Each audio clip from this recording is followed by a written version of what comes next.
Assalamualaikum warahmatullahi wabarakatuh, sahabat yang dirahmati Allah Subhanahu wa Ta'ala. Di balik gemuruh sejarah para nabi, tersimpan sosok yang namanya jarang disebut, namun jasanya mengguncang dunia. Dialah Yusha bin Nun, pemuda pilihan yang dididik langsung oleh Nabi Musa, penjaga setia wahyu, dan lelaki yang kelak memimpin Bani Israel memasuki tanah suci yang dijanjikan. Ketika umat mulai goyah, ketika musuh semakin angkuh, Yusha tampil bukan hanya sebagai panglima, tetapi sebagai hamba Allah yang diberi karomah luar biasa. Di bawah kepemimpinannya, matahari pernah diperintahkan untuk berhenti, memberi waktu bagi kemenangan kaum beriman. Inilah kisah seorang penerus, seorang murid yang menggenapi perjalanan gurunya, kisah Yusha bin Nun, penakluk Baitul Maqdis, pemuda pemberani yang ditakdirkan meneruskan misi agung Nabi Musa. Bagaimana kisahnya? Yuk kita simak sampai akhir. Namun, sebelum lanjut, mari kita sempatkan untuk bersolawat dan menulis solawat kepada baginda kita Nabi Muhammad SAW di kolom komentar. Dan insya Allah akan menjadi bukti kecintaan kita kepada Rasulullah SAW untuk mendapatkan syafaat kelak di akhirat. Dan saya banyak terima kasih kepada sahabatku semua yang telah like, komentar, dan subscribe ke channel ini. Saya doakan semoga kita semua dalam keadaan sehat walafiat dan diberi rezeki yang melimpah oleh Allah Subhanahu wa Ta'ala. Amin amin ya robbal alamin. Nabi Yusha alaihissalam adalah salah satu utusan Allah yang hidup di masa Nabi Musa alaihissalam. Dialah sahabat setia Nabi Musa yang ikut mendampinginya ketika hendak bertemu dengan Nabi Khidir. Imam At-Tabari menulis yang artinya, "Ingatlah wahai Muhammad, ketika Musa bin Imran berkata kepada muridnya pelayannya, yaitu Yusha bin Nun." Keterangan ini semakin kuat dengan adanya hadis Nabi Muhammad SAW yang menyebut nama Yusha bin Nun secara jelas dalam kisah perjalanan Nabi Musa mencari Nabi Khidir. Kemudian Nabi Musa dan muridnya yang bernama Yusha bin Nun berangkat hingga keduanya sampai pada sebuah batu dan menyandarkan kepalanya. Hadis riwayat Imam Al-Bukhari. Dalam Al-Bidayah wan Nihayah, Imam Ibnu Katsir membahas secara khusus tentang Yusha bin Nun dalam bab kenabian Yusha dan kepemimpinannya atas Bani Israel setelah wafatnya Nabi Musa dan Nabi Harun.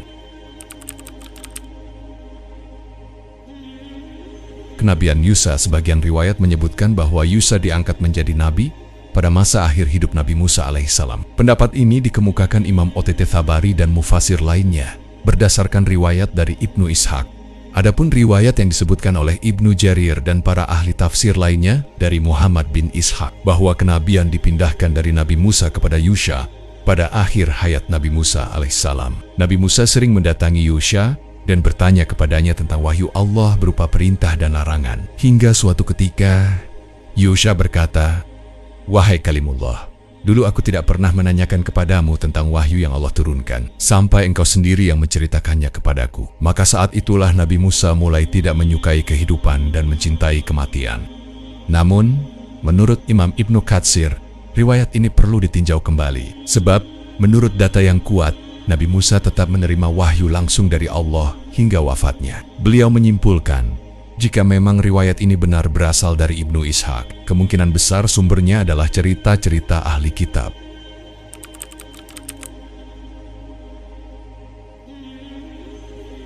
Salah satu bukti bahwa Nabi Musa tetap berhubungan langsung dengan Allah adalah riwayat syahih tentang pertemuannya dengan malaikat maut. Disebutkan bahwa Nabi Musa memukul mata malaikat maut, kemudian Allah memerintahkan malaikat itu kembali dengan pesan, "Jika Musa menghendaki hidup lebih lama, suruhlah ia meletakkan tangannya di atas punggung seekor sapi. Setiap helai bulu yang tertutupi tangannya akan menambah 1 tahun umur."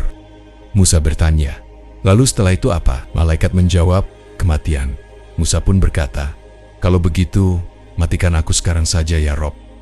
Riwayat ini menunjukkan bahwa Nabi Musa tetap menerima wahyu langsung dari Allah Subhanahu wa Ta'ala hingga akhir hayatnya.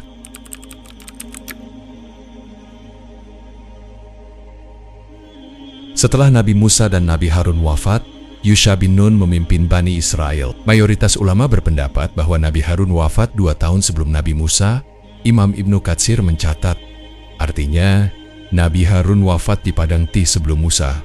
Saudaranya sekitar 2 tahun lebih awal. Setelah itu Nabi Musa pun wafat di padang Tih sebagaimana telah disebutkan. Nabi Musa sempat memohon kepada Allah agar didekatkan ke Baitul Maqdis. dan permohonannya dikabulkan. Maka yang membawa Bani Israel keluar dari Padang Tih dan memimpin mereka menuju Baitul Maqdis adalah Yusha bin Nun. Ahli kitab dan para sejarawan menyebutkan bahwa Yusha menyeberangkan Bani Israel melewati sungai Yordan hingga sampai ke kota Yeriho Ariha, salah satu kota paling kuat pertahanannya, paling tinggi bangunannya, dan paling padat penduduknya. Yusha mengepung kota tersebut selama 6 bulan. Padang Tih berada di antara Mesir dan Palestina, umumnya diyakini berada di sekitar semenanjung Sinai, Gurun Sinai. Di tempat inilah Bani Israel tersesat selama 40 tahun setelah diselamatkan Allah dari kejaran Fir'aun. Peristiwa ini terjadi karena mereka menolak perintah Allah untuk memasuki dan membebaskan Baitul Maqdis dari kaum yang kejam dan bengis. Mereka takut menghadapi kekuatan kaum tersebut, bahkan berkata, "Wahai Musa, kami tidak akan pernah memasukinya selama mereka masih ada di dalamnya. Karena itu pergilah engkau bersama Tuhanmu dan berperanglah kamu berdua. Biarlah kami tetap menunggu di sini saja." Al-Quran Surat Al-Maidah ayat 24. Mendengar itu, Nabi Musa berdoa agar dipisahkan dari kaum fasik tersebut. Allah pun berfirman, artinya jika demikian maka negeri itu terlarang bagi mereka selama 40 tahun. Selama itu mereka akan mengembara kebingungan di bumi. Maka janganlah engkau bersedih hati terhadap kaum fasik itu. Al-Quran Surat Al-Maidah ayat 26. Mereka benar-benar berputar-putar tanpa arah selama 40 tahun, hingga generasi penentang perintah Allah habis. Lalu digantikan generasi baru yang dipimpin oleh Nabi Yusha bin Nun. Sayyidina Ibnu Abbas ketika menafsirkan ayat ini berkata, mereka berkelana di bumi selama 40 tahun. Setiap hari mereka berjalan tanpa pernah menetap. Allah menaungi mereka dengan awan di Padang Tih dan menurunkan mana dan salwa untuk makanan mereka. Lalu wafatlah Harun alaihissalam. Kemudian 3 tahun setelahnya wafat Musa kalimullah alaihissalam. Allah mengangkat Yusha bin Nun sebagai nabi dan khalifah menggantikan Musa bin Imran. Kebanyakan Bani Israel meninggal di tempat itu selama masa tersebut. Setelah masa hukuman 40 tahun berakhir, Nabi Yusha memimpin generasi baru Bani Israel keluar dari Padang Tih. Mereka menyeberangi sungai Yordan menuju kota yang pertahanannya sangat kuat, yaitu Yeriho Ariha. Nabi Yusha mengepung kota itu selama 6 bulan, hingga akhirnya berhasil menaklukkannya. Setelah itu, ia menaklukkan kota demi kota hingga mendekati Baitul Maqdis. Disebutkan bahwa Nabi Yusha berhasil mengalahkan 31 kerajaan di wilayah Syam dalam ekspedisi menuju Baitul Maqdis. Ketika sampai di Baitul Maqdis, Nabi Yusha mengepung kota tersebut pada hari Jumat menjelang Asyar. Jika matahari terbenam, maka sudah masuk hari Sabtu, yang saat itu wajib digunakan hanya untuk beribadah. Karena itu, Nabi Yusha berdoa, "Engkau matahari diperintahkan, dan aku pun diperintahkan. Ya Allah, tahanlah matahari untukku." Maka Allah menahan matahari hingga kota itu berhasil ditaklukkan. Rasulullah SAW bersabda, artinya matahari tidak pernah ditahan untuk seorang manusia pun kecuali untuk Yusha ketika ia berjalan menuju Baitul Maqdis. Hadis riwayat Ahmad. Setelah memasuki kota, Nabi Yusha dan pengikutnya mengalahkan kaum Jabarin, kaum perkasa dan bengis yang selama ini ditakuti Bani Israel. Para mufasir menjelaskan bahwa kaum ini memiliki fisik besar, kejam, dan suka memperbudak bangsa lain. Dalam tafsir At-Tabari disebutkan, karena dahsyatnya kekuatan dan besarnya fisik mereka, sebagaimana diriwayatkan, mereka telah menundukkan seluruh bangsa lain selain mereka. Allah memerintahkan Bani Israel memasuki kota itu dengan rendah hati dan penuh syukur. Seraya mengucapkan hithah, ampunilah dosa kami. Namun sebagian dari mereka mengganti ucapan itu dan berbuat zalim, sehingga mereka mendapat balasan dari Allah. Al-Quran Surat Al-Baqarah ayat 58-59. Setelah kaum zalim itu dibinasakan, Baitul Maqdis dibangun kembali oleh Nabi Yusha bersama orang-orang saleh dari Bani Israel. Ia memimpin dengan hukum Allah.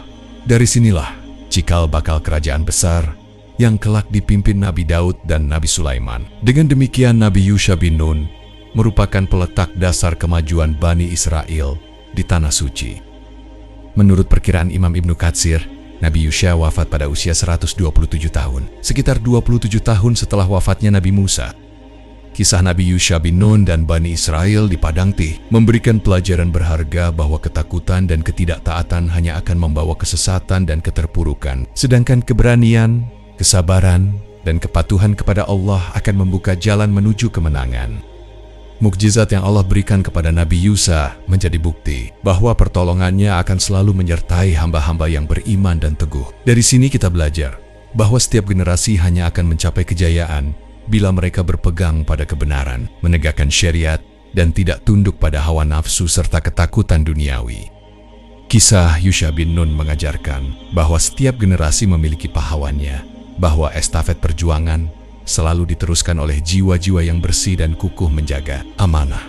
Semoga kita mampu mengambil pelajaran dari keberanian dan keimanan beliau, serta menjadi bagian dari mereka yang meneruskan cahaya kebenaran dengan keteguhan, kesabaran, dan keyakinan kepada Allah yang Maha Perkasa. Mudah-mudahan video singkat ini bermanfaat. Wallahu a'lam bishawab. Assalamualaikum warahmatullahi wabarakatuh.